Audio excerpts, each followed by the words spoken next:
That's the first time I've re-recorded any of these videos just because of the traffic noise. It was quite intense there for a second.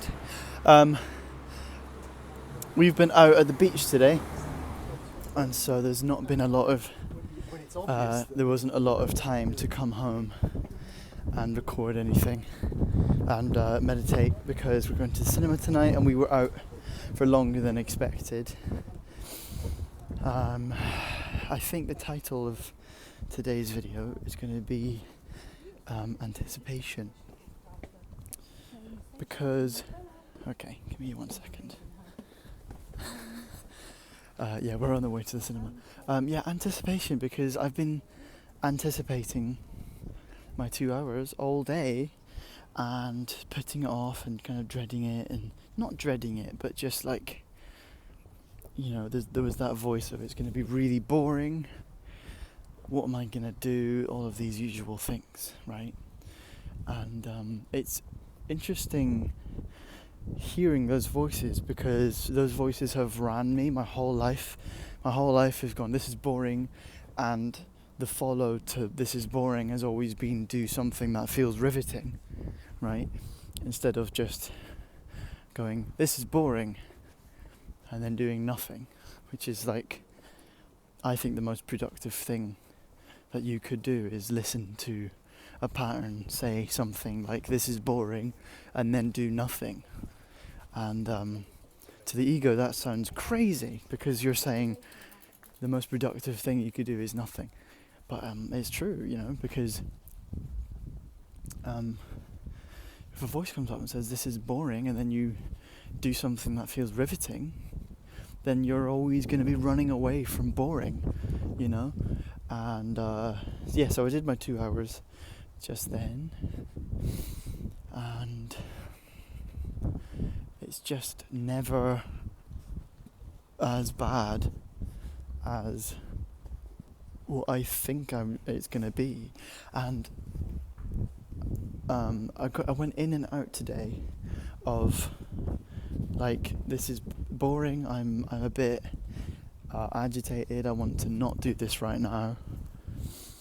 But I notice in myself that every time I try and get present to this moment and the now, and remind myself that of what's going on around me. That's a really good way of getting in the present, by the way, is just remind yourself of what is around you in that moment.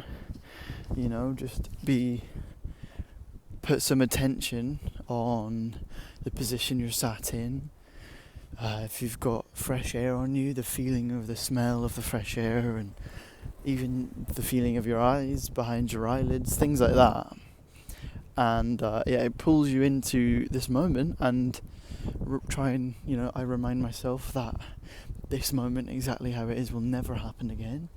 And Kyle said in a video, I love having seen so much of his content, because whenever I do my own content now, what I'm saying is usually what I'm saying, there's a moment or something that he said, and I remember the way he said it, because I bought he did a course called Your Soul Is Not For Sale, and there's 5 episodes, I suppose, and they're different audio files, and they're both like, all of them are like 2 hours, 2.5 hours each, and I've listened to them all probably a dozen times, and I just get flashes of the way he says certain things.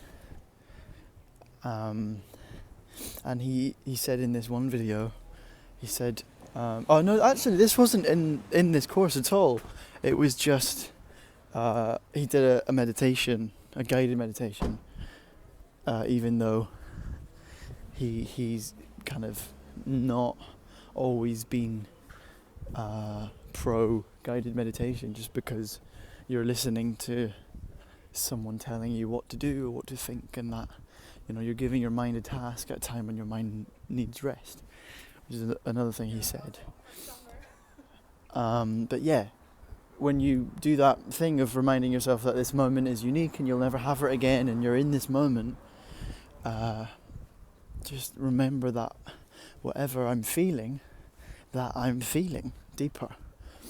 And I just noticed today that every time I kind of sunk into the feeling itself and started just gently noticing that there are thoughts instead of listening to what the thoughts are saying, that I enjoyed it. I really love sitting there. Like, I really do. I love it. And just to kind of gently remind myself that I love it, meditation, and I love sitting there for hours and being a space for myself, but my patterns don't, you know? And so when I'm sat there going, this is boring, that is a pattern and that's not me. And that can extend itself, for me, to like endless bounds, really, because I can go, I am completely free. I am completely healed right now, and there's nowhere else in the world, in my spiritual journey, that's hard to say, spiritual journey, in which I will be ever more healed or more free than I am right now. And it's just that my ego has a lot of things to say about that, and a lot of combative statements, and a lot of comebacks to the fact that I am healed and that I am free, right? Instead of that I need to meditate in order to become free or become healed, you know, that I already am. And my ego just is in the way of that, you know. So that was nice. And I was skipping stones today with Tia at the beach, and my arm is aching because of the way I'm holding my phone. It's this little tiny muscle on my shoulder just there. Anyway, so I'm going to go now. But yeah, that was good. See you all tomorrow. Sorry for the chaos.